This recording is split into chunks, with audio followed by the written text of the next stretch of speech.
Thank you. Thank you so much for being here. I'm thrilled to have Bill Gates with us this afternoon.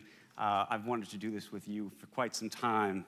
And one of the great privileges in my life as a journalist has actually been getting to know Bill over probably the last decade now, and Warren Buffett together. And every time that we spend time together, I learn so much, and I know so many of you are going to learn so much from Bill. I don't think it's hyperbole to say that Bill Gates is singularly, I would argue, the most consequential individual of our generation. I mean that. Thank you. What he did in the private sector at Microsoft changed the face of culture and how we live today. And what he is doing with his foundation is changing the world.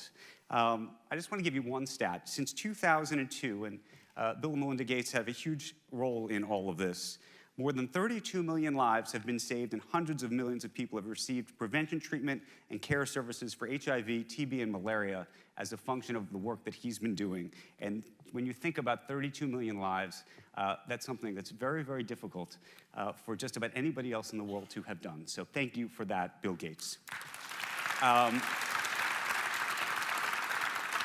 We've been talking about so much today, and I want to talk with Bill about all of that. We were going to talk about his philanthropy, the Bill and Melinda Gates Foundation. Warren Buffett, of course, has entrusted his entire fortune to them, and that is a remarkable thing as well. I want to talk about the state of capitalism in America, the politics of where we are, the wealth tax, the debate around philanthropy in this country. Abigail Disney's here. We've been talking about taxes. And the world of technology, and the priorities of the foundation, because I think that they are shifting to a new area around climate change, which I think is fascinating. But here's where I want to start. Let's start and talk a little bit about politics, the politics of this moment. You historically actually have been in favor of a wealth tax, I think. Of a high estate tax. Of a high estate tax. Yeah. So there is now on the table, Elizabeth Warren has a true wealth tax on the table, 6% for billionaires. It would cost you, I believe, close to $6 billion annually if you had to pay it on top of what you already pay. What do you think of all of this? Well, I think the span of the two parties in terms of where they are in taxation has never been so broad. You have, one party reducing corporate taxes, still supporting carried interest. Taxes on capital are way, way less than on labor. And the estate tax, they're still talking about, hey, that's a bad thing, that a dead person should pay part of their wealth, and you should reduce these accumulations of wealth. And now, on the other side, you have, as you say, a 6% wealth tax. I happen to believe something in the middle. I think you can make the estate tax higher. You could even take people who've sat on huge gains for, say 10 years and say, okay, you should create a taxation event there. I think just by treating capital income the same as labor income, that goes a very long distance. So I'm all for super progressive tax systems.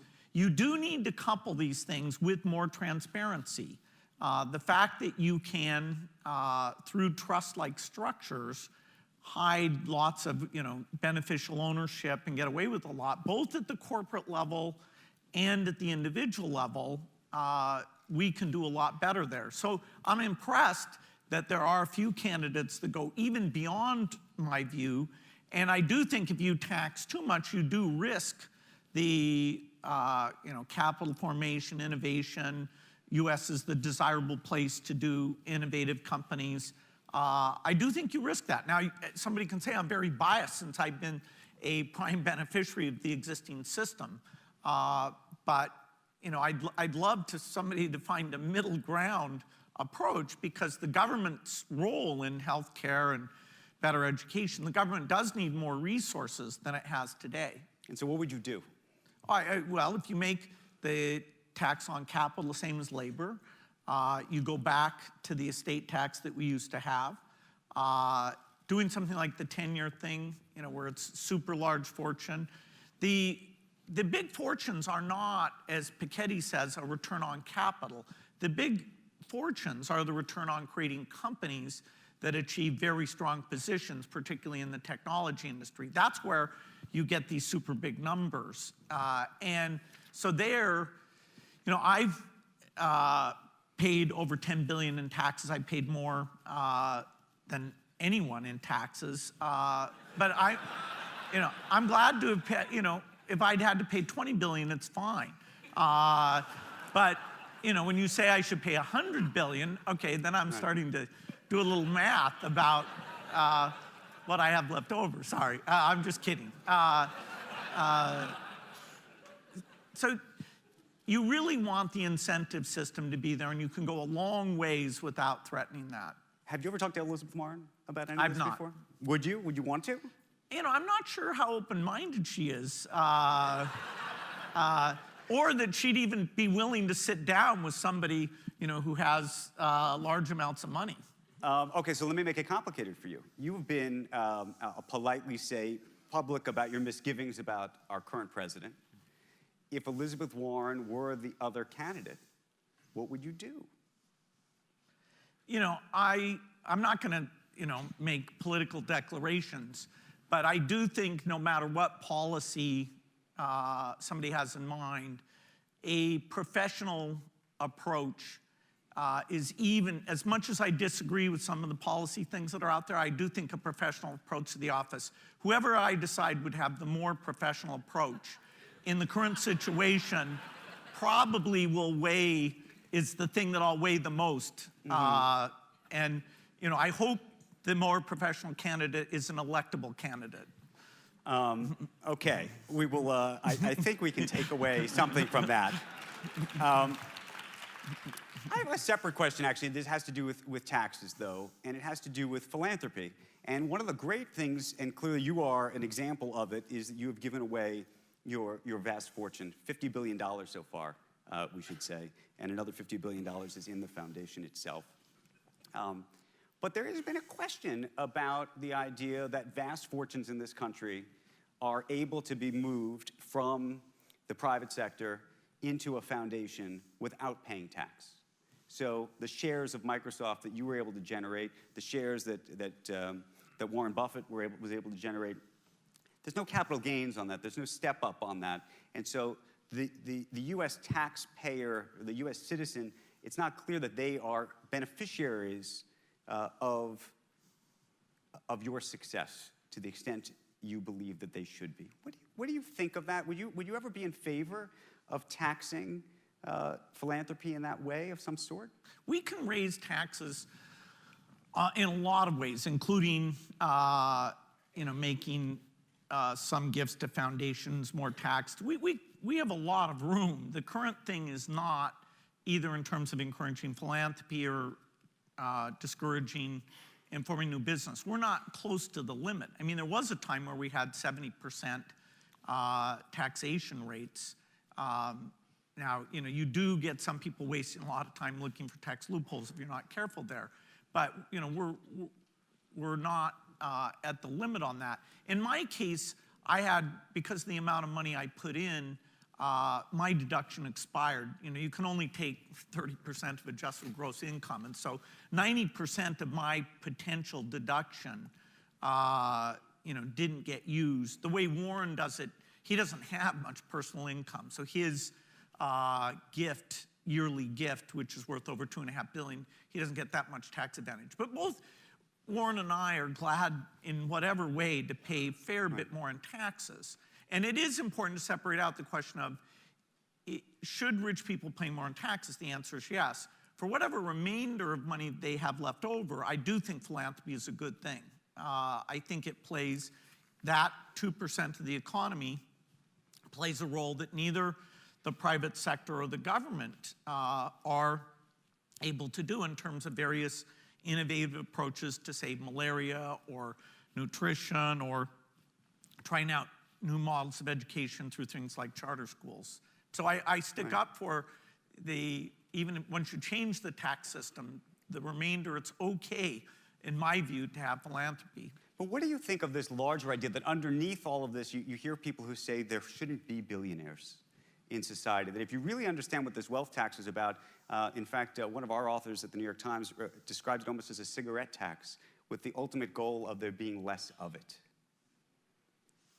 You know, maybe I'm just too biased to think that if you create a company that's super valuable, that at least some part of that you should be able to have a little bit for consumption and hopefully the balance to do philanthropic things.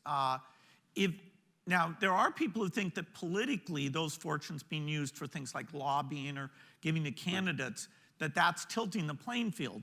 You know, the last election was not, or at least the presidential piece, was not a money-driven phenomena. You know, the candidate who spent more did not win in that case. But I agree, the First Amendment wasn't designed at a time when rich people could essentially buy this big megaphone. I choose not to participate in large political donations. There are times it might feel tempting to do so, and you know, there are other people who choose to do so, but I just don't want to grab that gigantic megaphone. Okay, but let me ask you then about this. And this is the author of Winner Takes All. You know this book. You know who I'm talking about. He says, as the author says, they make gigantic piles of money. This is people of great wealth, and have tricked politicians and the media into giving them an exceptionally loud voice in policy discussion. There's still a question of should any one person, however amazing, have that much say over public life. What do you think of that idea? Well, we have a democracy, which is one person, one vote. And certainly the democracy is not electing all people that I vote for. And I do think it's okay to talk to experts. You know, during Brexit, there was a person who said, you know, we've had enough of experts. I do think that if you want to talk about software innovation, that at least listening to the ideas of people who've been successful in that area isn't such a bad thing. I mean, you literally say that we can't talk to politicians if you really think that sharing our opinions about, say, climate change or malaria or malnutrition or charter schools, you know, if that's really bad, you know, this group does have more free time. They have proven that, you know, they're energetic, can solve some things, and often they get into a phase of their life, like Steve Schwartzman is putting a lot of his energy and thought into very creative, and I think what will be positively impactful philanthropy. And we just saw Steve, who I think is still here, I hope. Let me ask you a maybe tough question, and this has to do with the idea that philanthropy today often feels, or people would argue, that it credentializes people. It credentializes certain people. There have been a number of reports, including in the New York Times, and you know where I'm going with this, about a handful of meetings, if not more, that you took with Jeffrey Epstein after he had been convicted as a sexual offender. And I know that you have said it was a mistake and that it was something that you wished you had not done in retrospect. But I'm curious now, with hindsight, since those stories came out, what you think the lesson of that was. And when you think about that as an experience and this credentializing idea.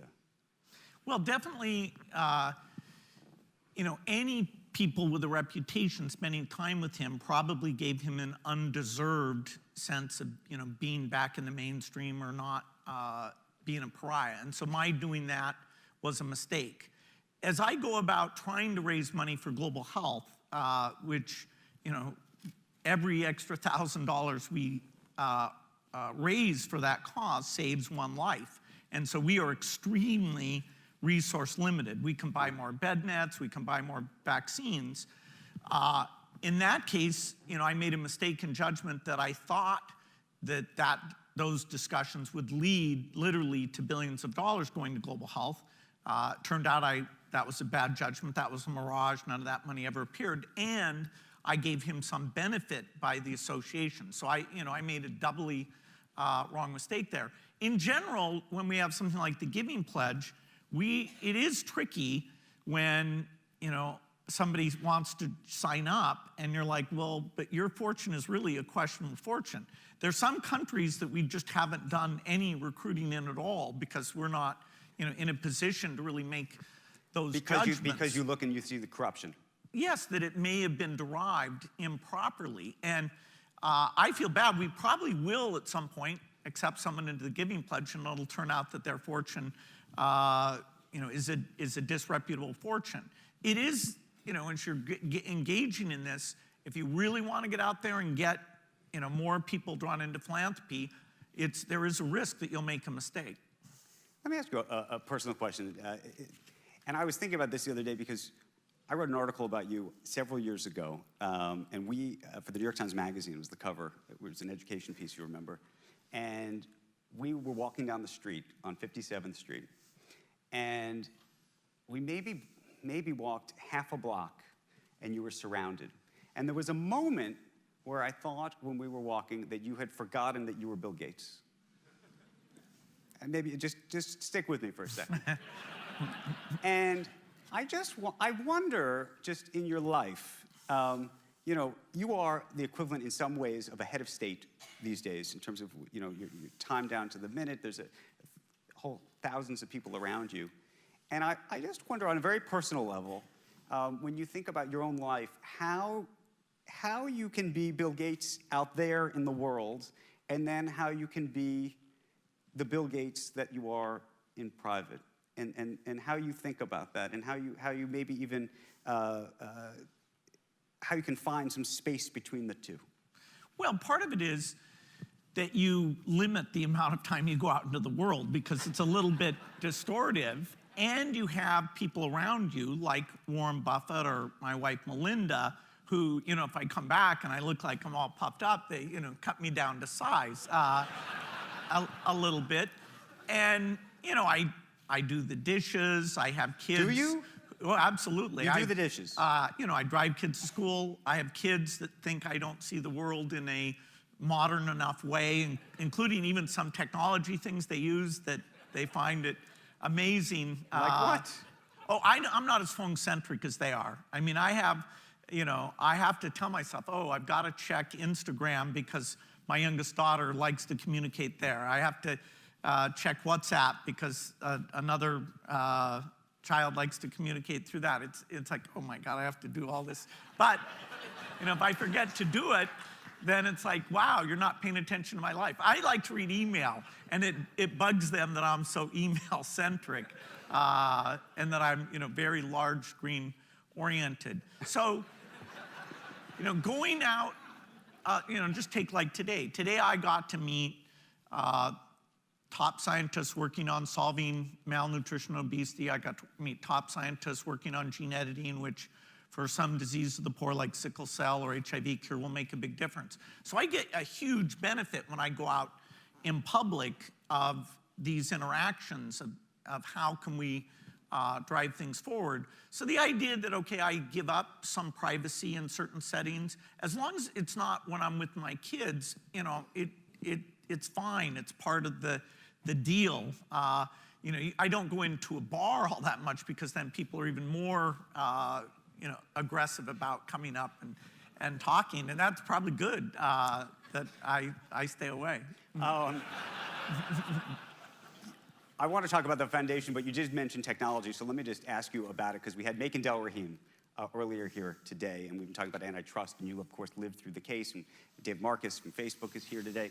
I'm curious how you see these cases or this question about big tech today, and this idea that some of these companies, given their platform, can advantage or disadvantage their products over others, given what took place and when you sort of look at what happened with Microsoft and Netscape years ago.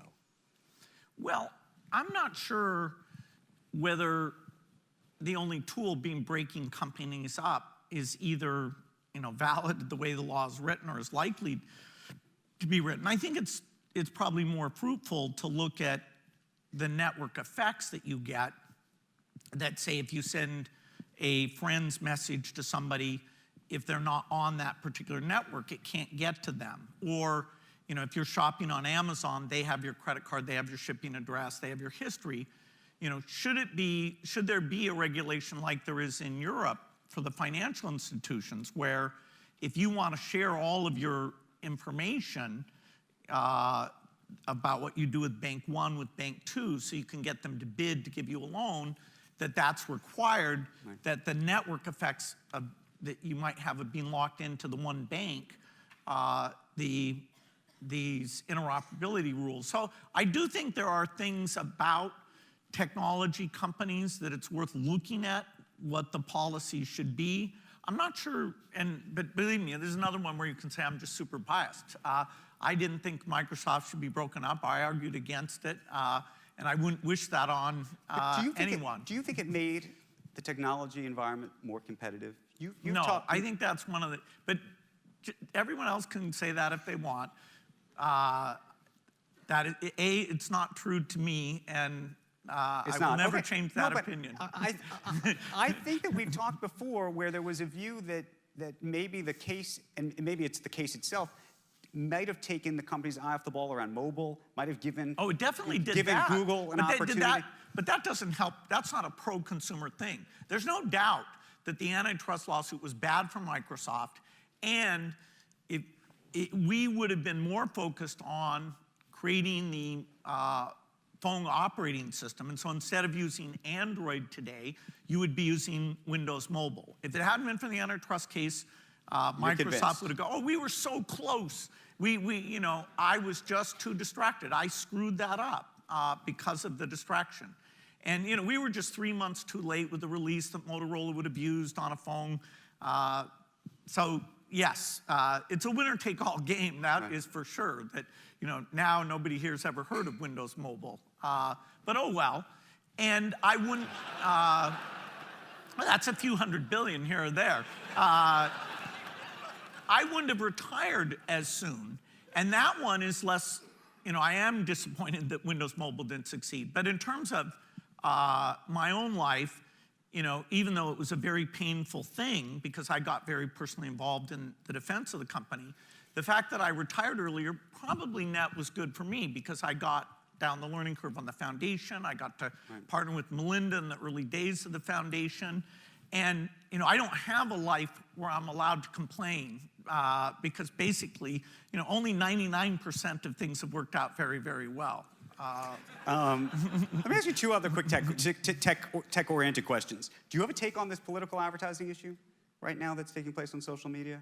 I think that targeting, in that domain, essentially targeting should not be allowed. Should not be allowed? Not be allowed. But do you think that the content should be policed or not? I wish I thought there was such a thing that could be done. But no, I actually disagree with targeting, but I disagree with people who think that a corporation should sit there and do fact-checking against those things. Yes, there are extreme cases somebody can come up with, like Holocaust denial or various things. But no private company can or should make those judgments. It's the targeting where you don't see the hate ad that just appeals to that one person. It's the targeting that's really screwed this thing up, according to me. Let me ask you a separate question, because I was thinking about you the other day when I was thinking about Facebook. You made an interesting decision when you started Microsoft not to have a dual-class share. And so many of these Silicon Valley companies do today. What do you think of that? I think it's a mistake, and I've said that to everyone who's asked me.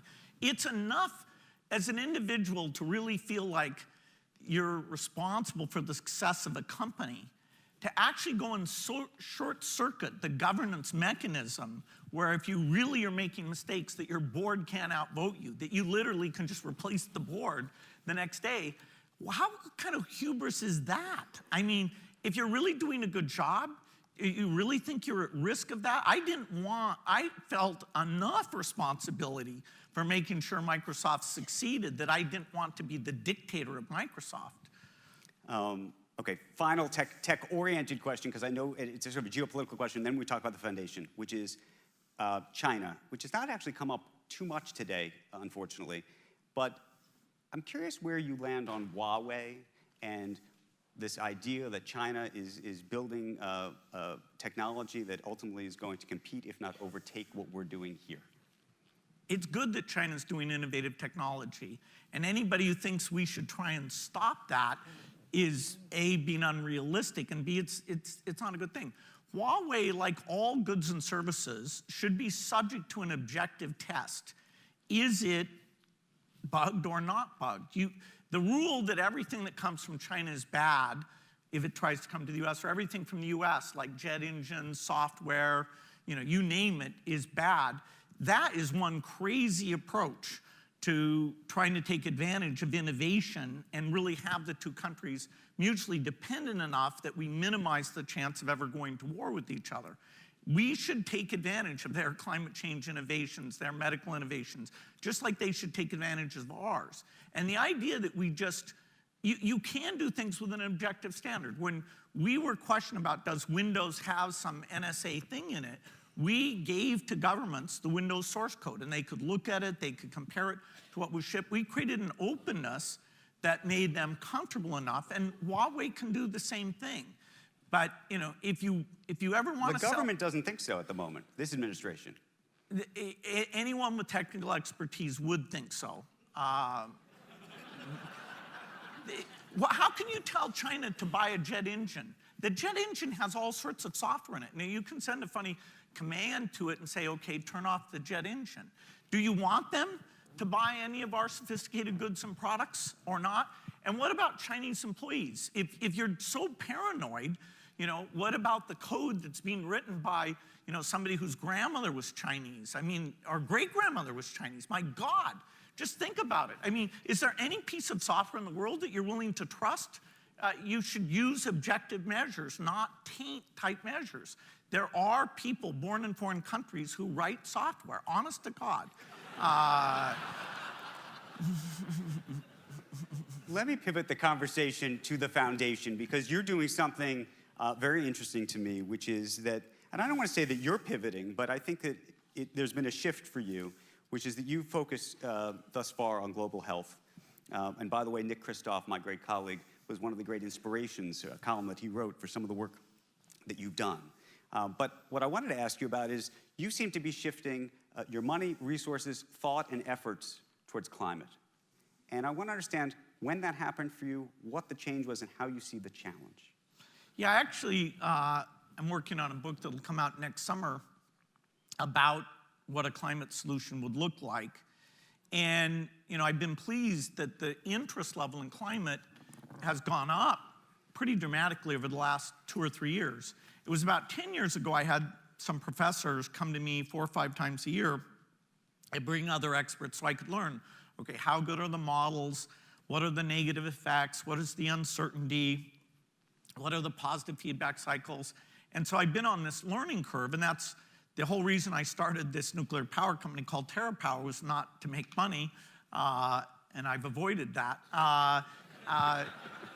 But although the artificial meat companies I put money into, I'm going to make more from those than I lost in the other ones. But so the climate is this really tough problem to change the whole industrial infrastructure. There are 2 issues in climate. One is called mitigation, where you're doing work to reduce the emissions, which is currently 53 billion tons a year.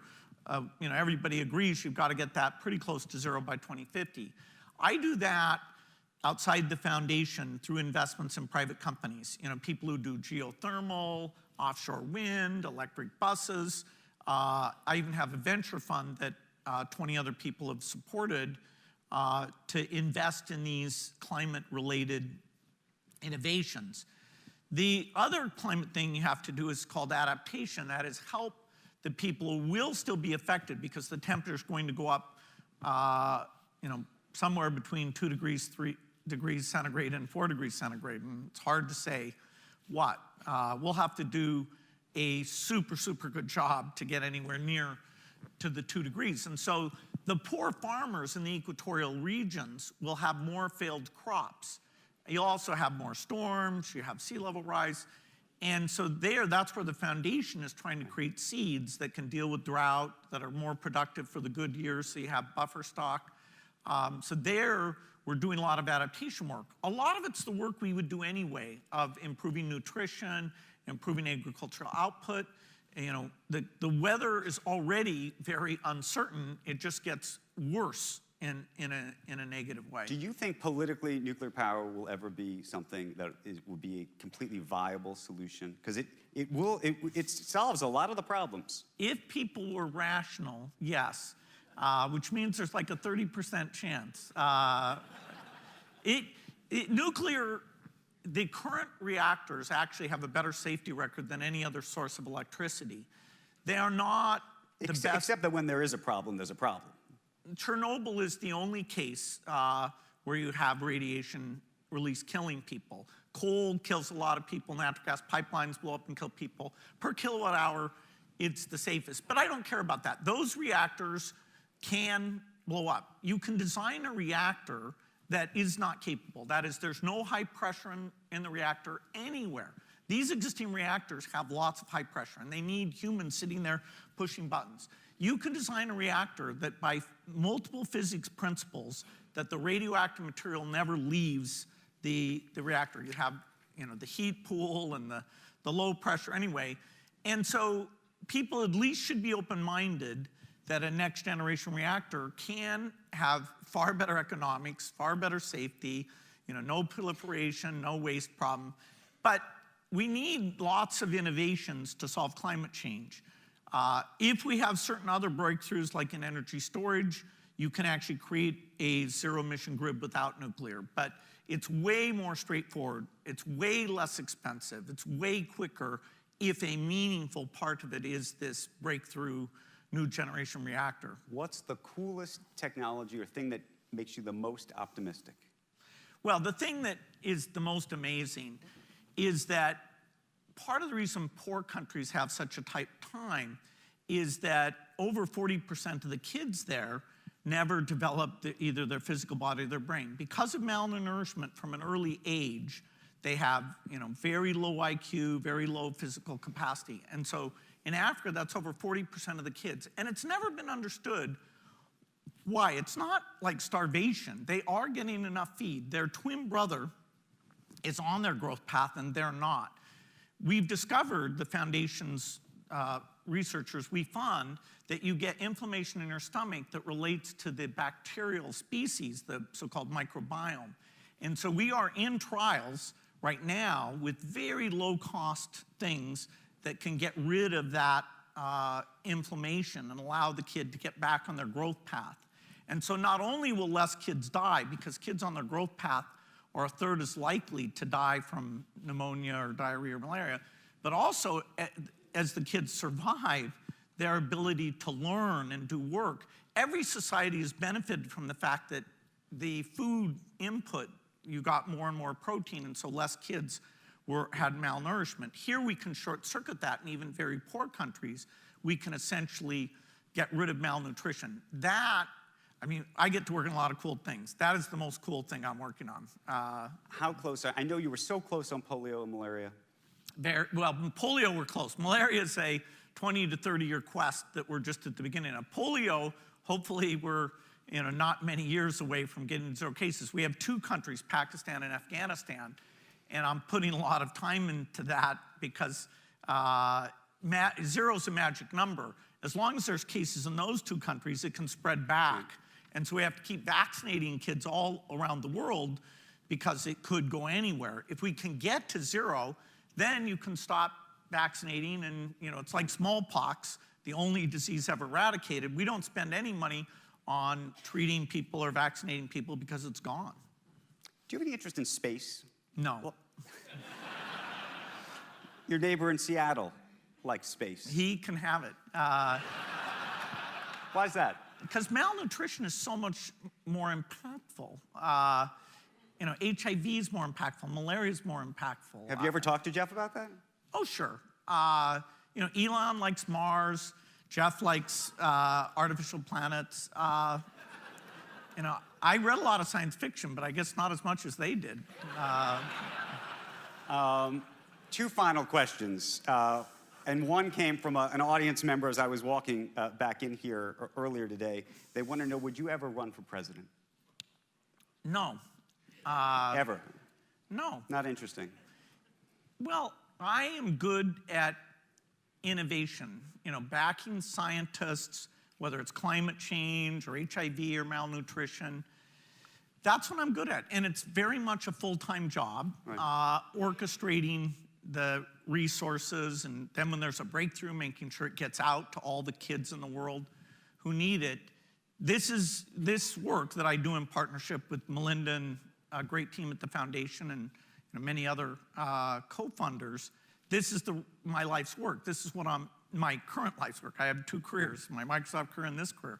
And it will take all of the years I have remaining to make big progress, for example, to get rid of malaria and to get childhood death in poor countries so that it's not any greater than in rich countries. That's the sort of equity goal, less than 1% of children dying, which today is still 5% on a global basis. That's the thing that I'll put all my remaining energy into. When we walked out here, before we did, we showed a video of you and Warren Buffett, and you made that video for him. I always loved watching that video, and that's why I wanted to show it to everybody. But can you just tell us about this friendship? And I've gotten to see you guys together, but the reason I ask is it's kind of a coincidence of sorts. Absolutely. That 2 of the wealthiest people in the world become best friends. And I'm not sure it has anything to do with the money, but maybe I'm wrong. No, certainly not. And I didn't even want to meet Warren because I thought, hey, this guy buys and sells things, and so he found imperfections in terms of markets. That's not value added to society. That's a zero-sum game that is almost parasitic. That was my view before I met him. And no, he wasn't going to tell me about inventing something. But then I meet him, and I realize that everything he does is based on a framework of the world where he's judging markets, judging people, judging how things work in a very deep way. And so he asked me questions about Microsoft, like, why can't IBM crush you in a second? That is the world's most obvious question, and nobody had ever asked me before.